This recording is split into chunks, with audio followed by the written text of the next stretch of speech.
following that they have now. Not even following. We didn't have that luxury. Yeah, I think the technology. If that's your bouncer behind, that's your bodyguard. He got it right. That's my home. Home, there we go. He looks right. That's just Big Wayne. Stockiest guy in the He's entire a big city. dude that'll beat the crap out you if it's all you need, but that's the home. We call them brake pads. 4.6 second applause to Houston. We don't call him a bodyguard. We don't do bodyguards. Anybody that's with me is crew. Right. And he's just a big homie, and if you get out of line, he might smack the crap out you. So go to bigwayne.com. Exactly. You raise an interesting point, though, man. I think the technology is the difference. Technology. You can do everything yourself. You buy one device, you got everything. You have to remember also that can have its pros and cons. The con of that is that when me and him got our start, now mind you, he's younger than me. So when he got in, he was a teen. Yeah. I was just entering my 20s. The point being is, when we did radio, we did things like that, and we had to freestyle, we had to do it off top, off the head. And we got lectured prior, like, if you go in here and mess it up, that's your butt.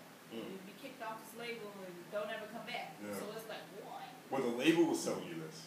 What? Yes. The label is the label sent y'all into the war zone. It's not a game. It was and the reason why I overweight said Lance this, Rivera. That's what it was. It was overweight Lance The reason Rivera. why I said this is I've done flex and I've done a lot of mixtape shows where I've had to freestyle off head and do 24, 48 bars off top of the head. Yeah. Do not mess up. If you mess up, do not come back here because you're kicked off the label. Don't even think you're coming back here. Don't even lisp a line wrong. Right. My point being is, at this day and age, I've heard of, top flight rappers going to like flex with like Blackberries and holding their phones. And I'm like, what? Please no. I'm just being real. Yeah. And Flex is looking at it like, what? Yeah. Flex been on the radio long enough. He's seen the best, he's seen the worst, he's seen the middle, he knows what's what. 6.8 second applause to Funk Master Flex. If I had to stand in a mirror and audition my rhyme that I quote unquote freestyle, there's no such thing. The only person I know that really, really freestyles, and I could be completely wrong, so don't, take it personal, is Snoop. Snoop really freestyles.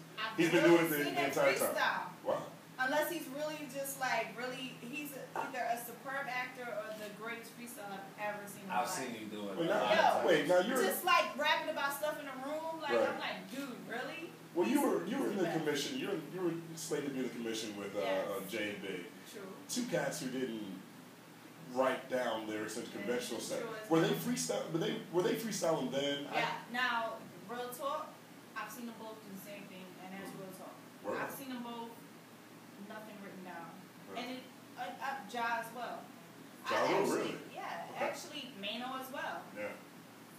The single that I'm on right now with Mano, All lies. and I'm just being real, like, I know for a fact that he wasn't aware of the full, capacity of the song before he got there. Yeah. That to me is a gift. Me, I need pen and paper. Okay. Give me the pen and paper. But anyone that does that, I'm like, wow, that's a gift. Right. You know what I'm saying? So Chuck, I think we can give a salute to the real rappers. Yeah, definitely. yeah, We can actually that's say real salute talk. to all the real rappers. Salute to all 4.6 second applause. So why you not looking at You're me? still a real rapper if you write down your No, why you not stuff looking at me and saluting? Because you're a real rapper. Are you talking in regular voice right now?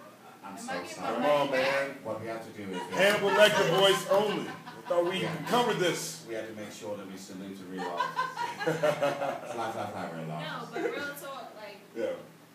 Well, there's one question that's really been in the back of my mind for, I guess now, gotta be 15 years, With the commission, it was Jay-Z, Biggie, and yourself. it was Jay-Z, Big, myself, Puff, and C's. Puff and C's. Yes. Was this intended to be a branch off to another label, or was this always going to be underneath the umbrella of Bad Boy? Now that, I couldn't tell you. I've never actually been asked that question. That's a good question, actually. I don't know. But I do know that it was something that Big definitely had in his plans. Yeah. And he definitely had a vision of what he thought me as an artist should be. He definitely was. What was that vision? What did he want you to be as an artist? Well, initially when I always rapped. I've rapped since I was 11 or 12 years old.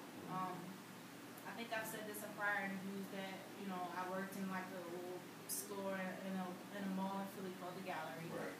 Wow. You're a paralegal also. I am, but this is even prior to that. Okay. I saw Will Smith hold him out of stores and rap for him, and this is like even like me having I have my daughter when I was 14. This is even prior to that. And he was even intrigued, like, yo, you know, you should come out and rap.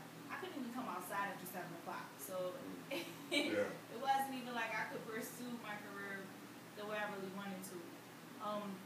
I think with Big, I was a little bit older. I was just getting ready to graduate high school, getting ready to get into college, and I did my whole paralegal thing. I think I was more shy to express it with him than I would have normally been. You know, it was more of a poetry thing. It wasn't really like quote unquote rapping. Yeah. I had a rap name, but I wasn't like taking it seriously. When I met Big, What was that rap name? I never I been was able to just find it. about to say. I know we know how Charlie Baltimore someone came just about. clowned me But on this rap name. I don't even want to repeat it. it's too late now. It's already Nah, in it the was ethos. Poison Tea. It was bad. poison tea. Poison tea. Yes, it was Poison Tea. It was bad. Oh. It was bad. It's bad. You know, it's not as bad as like honey cocaine or It's something bad. like that. Ooh. I'm not mad at honey cocaine. I'm not mad at honey Shout cocaine. out to my boy I'm mad. Ray. I'm either mad or ecstatic at honey cocaine's Boy name. Ray, bro, man, is just I'm not mad at that. Honey cocaine either has the worst rap name or the best rap name. Last Ray and honey cocaine. I'm not mad at that name. I swear to God. You like that? Okay. I ain't mad at that. All right. Poison Tea, I'm kind of mad at. Big was like, nah. We'll ride with it. But what made it great was we both were in an accident together. Yeah. We both were in the hospital, twisted, and we couldn't do anything but watch movies. So when The Long Kiss Goodnight came on, I'm like, wow, look at her situation. Like, she crashed into something and she's got a whole new identity. Yeah. He's like, bling, Right. brainstorm, let's take the Charlie Baltimore name. Word up. Word up. So we both were with it. What was the vibe around Murder Inc. like the day Wankster dropped? Wankster? Yeah. When 50 dropped Wankster, what That's was so funny. circling around that camp? I don't know. Did it feel like the beginning of the end? No. It really wasn't. You know why? Because Murder Inc. was so hot at the time. Okay. It was just like, whatever. Wow. It was a build-up with 50. And my whole thing with Herb was, I'm not from New York, I'm from Philly. I know what a street build-up can do for you. Like, he's got a street build-up, be aware. But Herb kind of felt like he was untouchable at the time. And I understand that as well. You know what I'm saying? Murder Inc. was really, really hot. But at the same time, you still always got to watch for the underdog. Yeah. And that's just being real. At the end of the day, doesn't matter, you know, who succeeded and who didn't. My respect for Herb is still the same.